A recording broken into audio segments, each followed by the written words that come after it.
To that end, I'm going to invite Jeremy Gibbs up here for a moment to talk a bit about rendering unto God what is God's, and perhaps a little bit about how he came to support God's work in the world.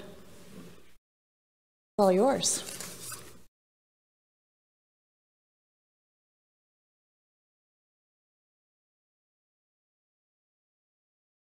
It's been a strange 7 months, right? I vividly remember receiving an email from Father Marvin Friday, March 13th, asking the vestry members if we should conduct services in person that weekend. He had already sent out a letter earlier that day describing how the church was going to go to every effort to make sure we all remained safe when we met. I was one of the ones that favored canceling services for that particular weekend, but secretly wondered if we were making a mistake. I mentioned in my reply that we might know more next week.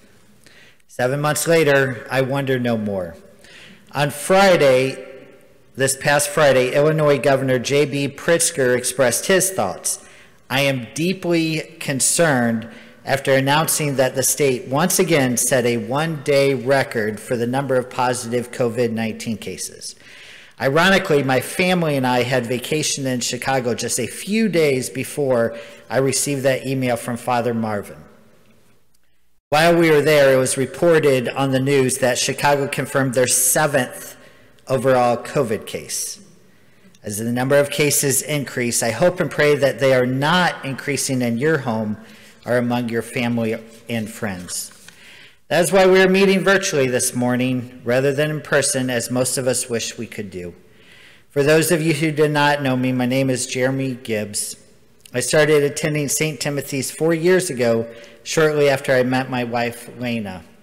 She attended church with me at the church I was attending, and I attended church with her here at St. Timothy's. Having grown up with a different faith tradition than Episcopalian, I was not sure exactly what to expect. What I found was a church that valued the traditions of the church, but applied progressive views to the issues of today. That appealed to me. In seminary, I studied church history, church traditions, and church doctrine. As a public school teacher, I worked with students from all walks of life.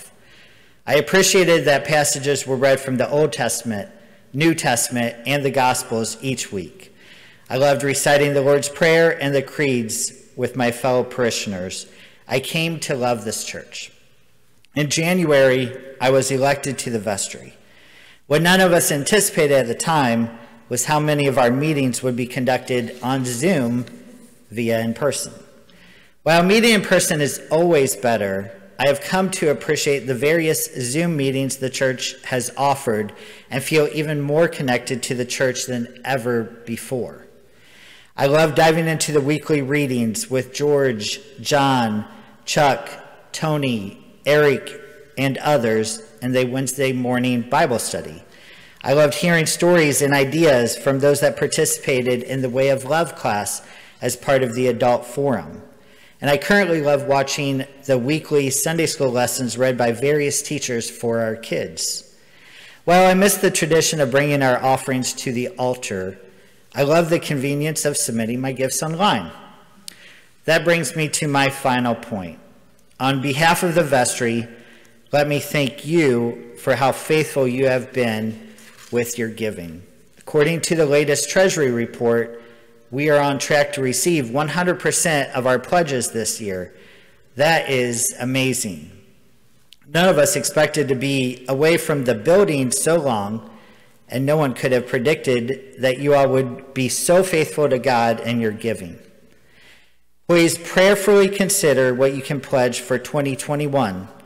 Surely things will be better than 2020, right? Nevertheless, God is faithful through it all. Thank you. God bless.